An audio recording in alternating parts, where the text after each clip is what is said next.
This is the DJI Pocket 2 and this is the DJI Pocket 3.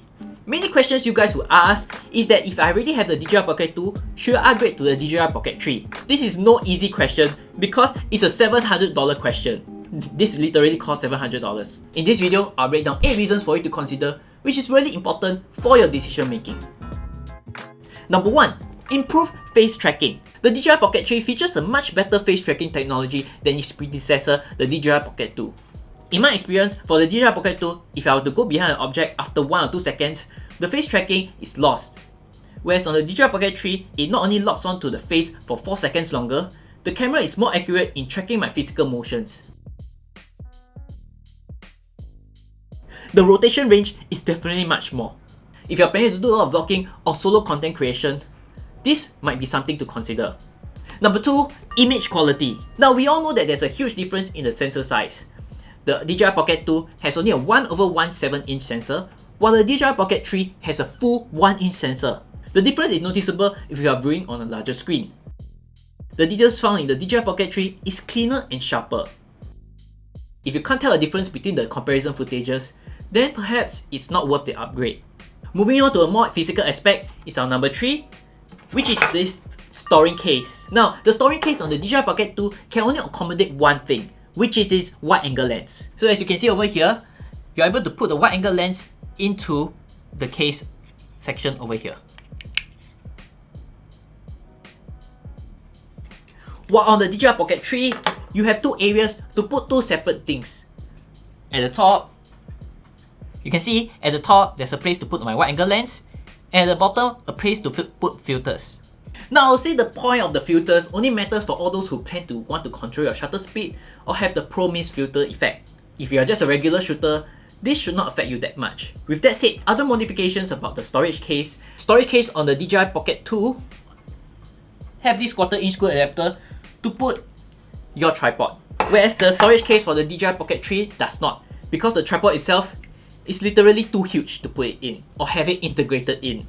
But I do have to point out that the design of the microphone's latch does accommodate for the magnet that is on the wireless microphone. The wireless microphone has this magnet over here, and in order to fit in, you will need this extra size to be able to fit the whole thing in.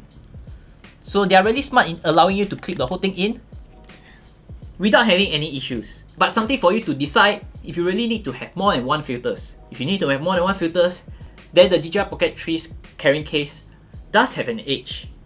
Number 4, the microphone's onboard recording. Now in my previous video, I already mentioned that having this microphone allows you to have onboard recording. The microphone on the DJI Pocket 2 does not have this function. Means that if you are ever in a place which is filled with electrical signals, you might lose connection from your camera to your microphone. Whereas on the DJI Pocket 3, you can always be safe knowing that you can extract the audio file directly from the microphone itself.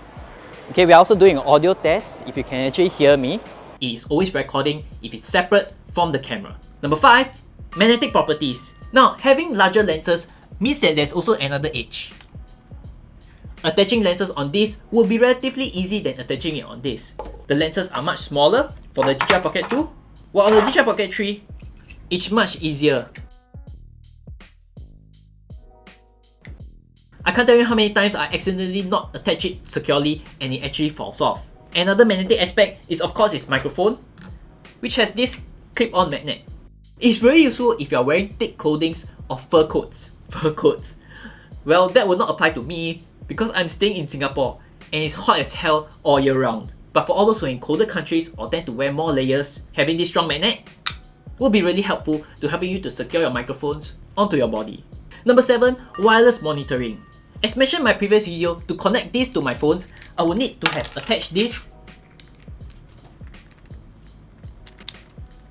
and then towards my mobile phone itself, which is really quite a hassle. Whereas for the DJI Pocket 3, all I have to do is just to turn on the Mimo app to be able to wirelessly connect my DJI Pocket 3 to my mobile phone, which makes filming solo and needing me to be in frame really easy. Last but not least is the menu design of the DJI Pocket 3.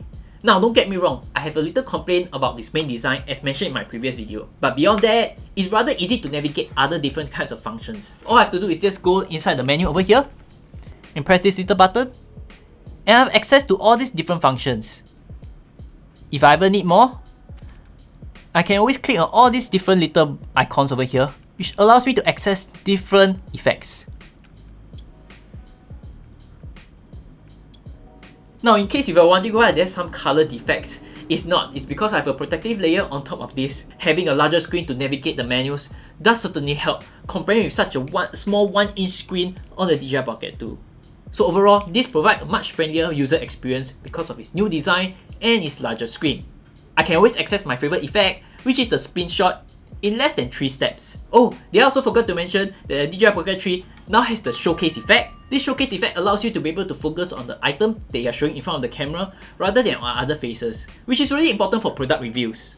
Now, this showcase effect is not new in the industry. Sony already has it, but having it on the DJI Pocket 3 is really useful, especially if you are doing product reviews. So if you are interested in all these new effects and its new redesign of the menu, then perhaps this is a huge consideration factor. It does make you to be able to access certain functions much easier than the DJI Pocket 2. So among these 8 factors, which one of them affects you more? I'm curious. Let me know down in the comments below. Do consider to support me on Patreon and my other social channels. If not, I'll see you guys in the next video.